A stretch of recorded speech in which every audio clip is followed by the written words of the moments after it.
This next chart looks at oil production and oil reserves they're calling it the Donroe Doctrine as opposed to Monroe Doctrine.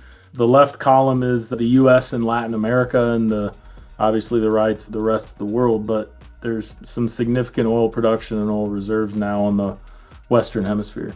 And the thinking here is pretty straightforward. If you assume that the U.S. is going to control the Venezuelan oil industry, and you assume that the U.S. is going to have increased influence over the economies and the oil output of all the Latin American countries, then you have a situation where really for the first time in a long time, U.S. production along with Latin American production, the U.S. has influence over a pretty significant portion of global oil production, which means a lot in terms of the U.S.'s ability to control input costs for inflation, to buffer the consumer, and so on. Assuming that this plays out as it seems that it could, this is a pretty big sea change in terms of what the U.S. can influence, both from a political standpoint, but also from a kind of a domestic economy standpoint.